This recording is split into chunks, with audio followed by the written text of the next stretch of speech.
We all grow up hearing stories of things that go bump in the night. The man with the hook for the hand, Bloody Mary, the list goes on. We grow up hearing these stories and putting them in the back of our minds. We use our rationale to weed out what is true and what is just folklore. I used to think the same way, until I went there. Before I go any further, I'd like to note that we had a very different kind of hobby that we enjoyed. We would research places on the internet that were abandoned or, hell if we were lucky, possibly haunted, and we would explore them. We always had a great thrill exploring the unknown, looking into places that society had left behind to rot. Now, returning to my story, I was 18 at the time, and I was with my two friends, Eric and Paul. It was a Saturday night, and we decided to go on one of our adventures. I told my friends about a place we hadn't explored yet. A few towns over, there was this abandoned factory. Strangely, even with the amount of research I put into this place, I could not find a single thing about its history besides the address. There was no information on what it used to be, no ghost stories, no recordings, absolutely nothing. This seemed strange, but cool. It kinda gave me the thought of possibly uncovering some interesting information myself. We all piled into my car and followed the GPS to the destination. The GPS said that the building was off the road a ways.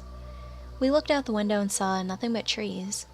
I assumed the factory was deep in the woods, but this didn't faze any of us because we were so used to exploring the darkest and creepiest parts of the world. As we started to cut through the trees, I shined my flashlight a ways and found the factory up ahead. It was huge, overgrown with trees and foliage.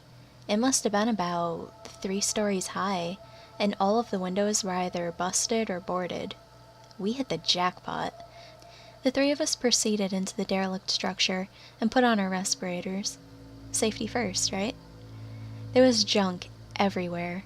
Cans, old motors, trinkets of a different era way before mine. As we found more items, we came to the conclusion that this used to be some sort of automotive factory. As we continued deeper into the building, I noticed something felt wrong. Like a nauseating feeling of wrongness just swept through my body like a wave. I stopped for a moment, and Eric asked, "Yo, what's wrong?" Not wanting to sound like a pussy, I just waved him off, and we kept walking.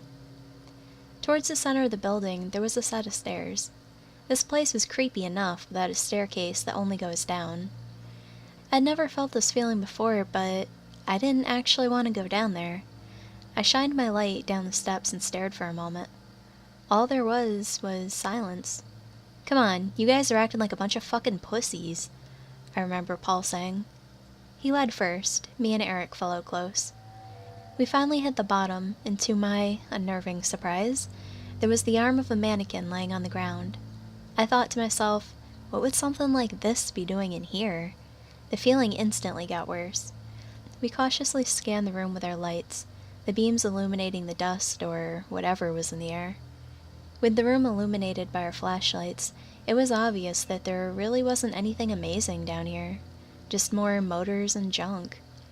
We were about to turn and head back up when I noticed something behind what appeared to be a large boiler, so I walked up to it, and it was a door. It was very short, about half my height, and was covered in rust. I slowly got the door open and stepped inside. Without thinking, I walked forward, intrigued yet horrified. I turned around and shined my light back into the room that I came from, and my friends were missing. And the door was shut. There was no handle, no way out. I was terrified. I couldn't even think straight. I banged on the door, screamed for my friends, but nothing happened. I turned around and shined my light. What I found was an old rusted ladder leading down into a dark hole.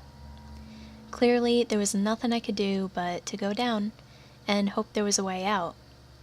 A horrible smell came from the hole. I proceeded down the ladder, and I noticed about every 10 feet or so, the brick shaft I was descending would look more decrepit and dirtier than it initially was. It seemed unnatural, but then I hit the bottom. The smell got progressively worse. The floor was flooded up to my ankles in murky water.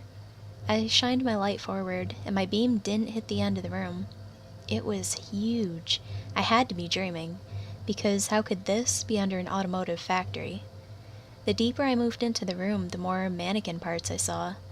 Heads, arms, legs, everything. Some had red liquid dripping from the eyes and mouths.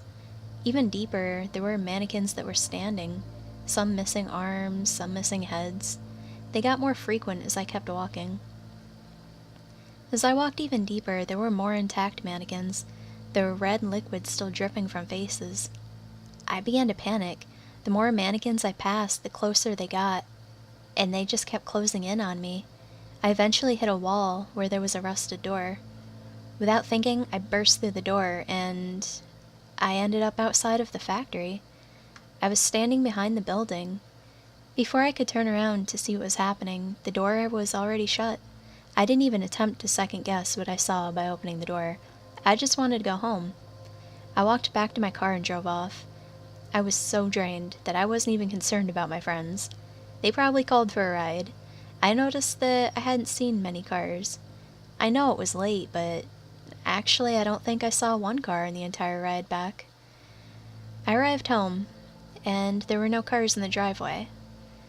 This was very odd, because both of my parents, they never stay out late, and it was also starting to rain. I ran to the porch to avoid getting soaked. As I went to turn the knob, I noticed that the house was also unlocked. I got that nauseating feeling that I had in the factory. I needed sleep, or something. I cautiously entered the house, dropped my gear, and climbed up the steps. I went to flip on the lights, but nothing happened. The storm must have blew the power out. I walked to my parents' room, and the door was slightly ajar. It slowly opened with a loud creaking noise. I shined my flashlight in the room and saw 2 mannequins standing behind their bed. These ones were slightly different, though. They both had large, sinister-looking smiles running across their faces. Mannequins don't look like that. I panicked. I ran from my room and slammed the door. My heart was pounding and I was beginning to sweat. I heard my closet door open. I turned around and felt my heart sink to my stomach. I saw a mannequin standing in my closet. It had Eric's skin stretched over the white body, blood dripping, his face crudely pinned to the mannequin's head. There were dark holes where his eyes and mouth would have been. The head turned towards me and said in Eric's voice, "Curiosity killed the cat." His mouth moved as he uttered the words. The limbs also began to rotate, ripping the flesh as it did so. I then heard a loud ringing in my ear. My head was pounding, and I felt the nausea return. I threw up and blacked out. I woke up to the sight of my 2 friends' faces. We were still in the factory, in the basement. "Whoa, easy man," Eric said. "You blacked out. Looks like you hit your head on something pretty hard."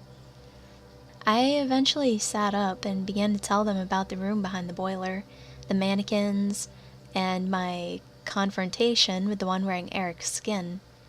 They were confused, so I got up and walked behind the large boiler to show them the door.